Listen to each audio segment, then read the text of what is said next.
remember the last date you left the auto start stop system in so that you don't have to push the button every single time you get in the vehicle.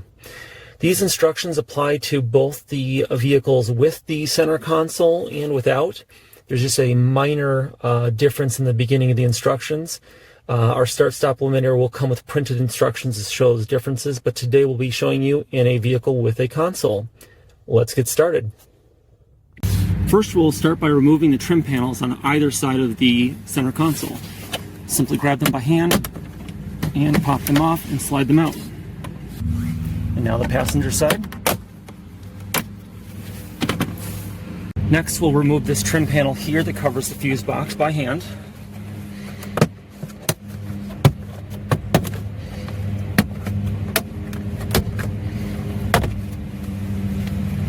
Next, we'll remove the trim panel below the climate control section that comes over here. We will need to remove one 7mm screw right here. Set that aside. And using our hands, we'll just grab the bottom edge and start working it off.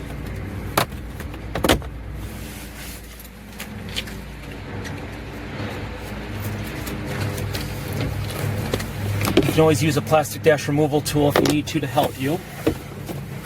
Grabbing at the bottom edge and pulling. We'll remove that panel and set it aside.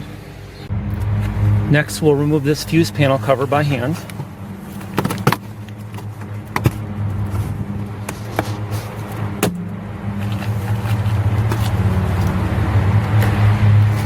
Now we'll remove these two 7mm screws.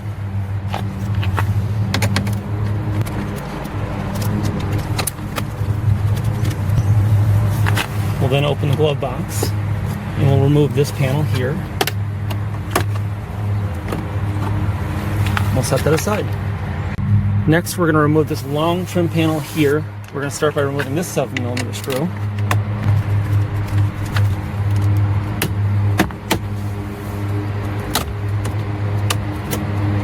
And gently setting this panel aside. Next, we're going to remove this upper steering column trim. It's made easier by pulling the steering wheel all the way out and pushing it all the way down. By hand, we're just going to kind of push in on the sides and pull up gently. Work our way around. Now, some of these are going to have a driver sensing camera that's mounted right here. If that's the case, just disconnect the electrical connector. We can just now leave that aside. There's a 7mm screw down here that we're going to remove.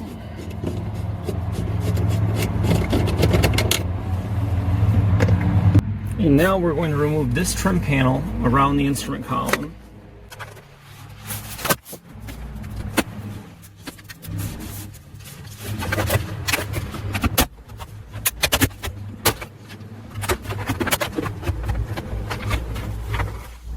And I'll set that aside. Next, we're going to remove the climate control panel. That's best done by putting down a cloth or something to protect it once we've removed it. There are going to be 6 7mm screws, 1, 2, 3, 4, 5, and 6. And we do sell the 7mm nut driver and plastic dash removal tools on our website if that's something you need.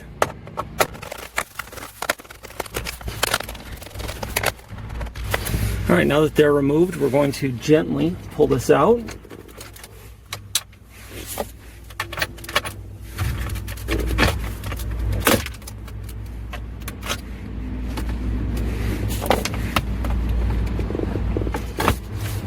And set that down. Next, we're going to remove the touchscreen assembly. There's 3 7mm screws we need to remove, 1, 2, and 3. There are 4 in the pocket up here. It's the outer ones, and you simply need to remove the rubber liner that sits in there to see them.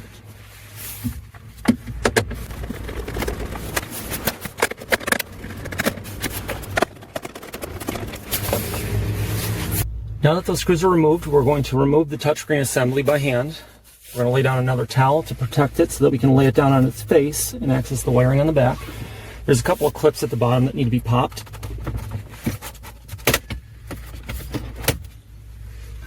We'll gently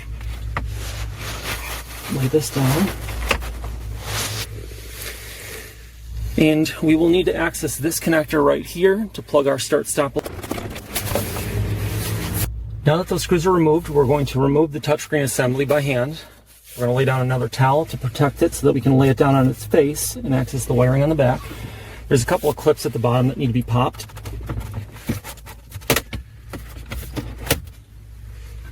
We'll gently lay this down.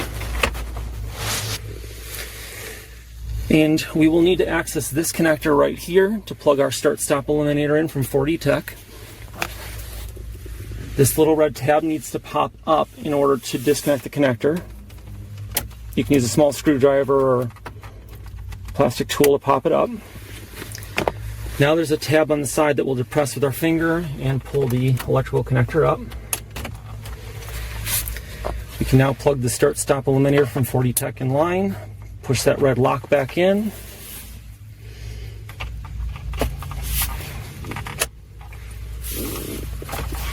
And now that's installed. If you like, we include a zip tie so that you can secure the wiring.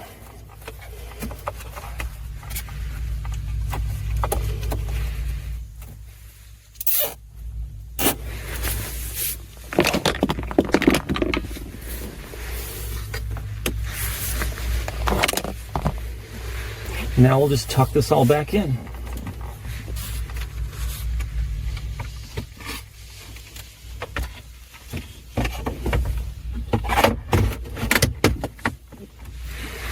And now we simply need to reinstall everything, the reverse order that we took it apart. Next, we'll put the 3 7mm screws back in.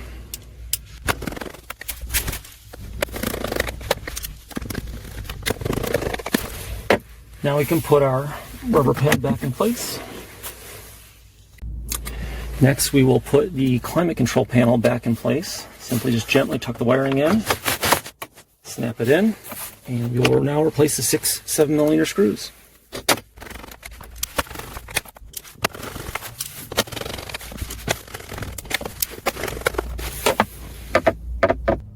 Next, we will put the trim around the instrument cluster back in.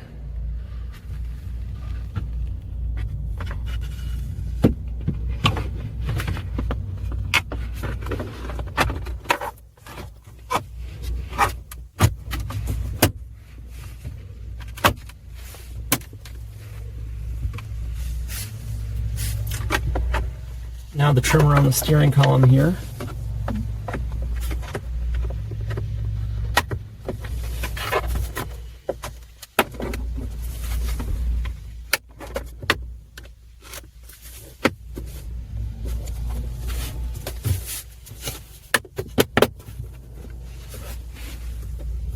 It's all nicely snapped back in place, and then we need to not forget the 1 7mm screw. Goes right down here.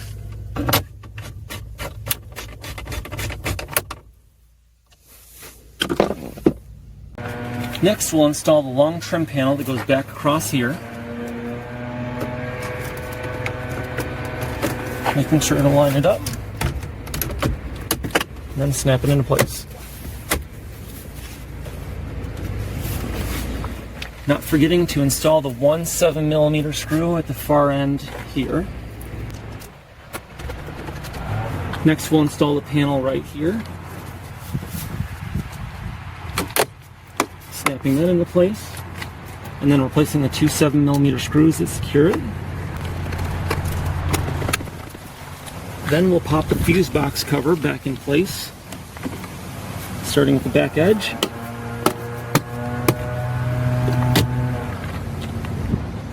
Next, we'll place this lower trim panel back on below the climate controls.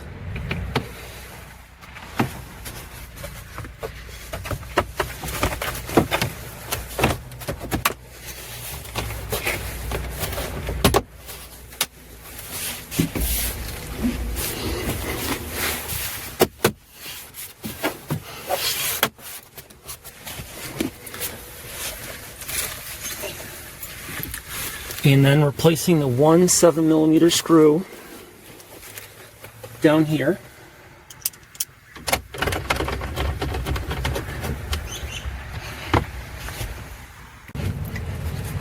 Next, we'll put the fuse box cover back on. This simply snaps in place. Now we'll place the driver's side trim back on the side of the console.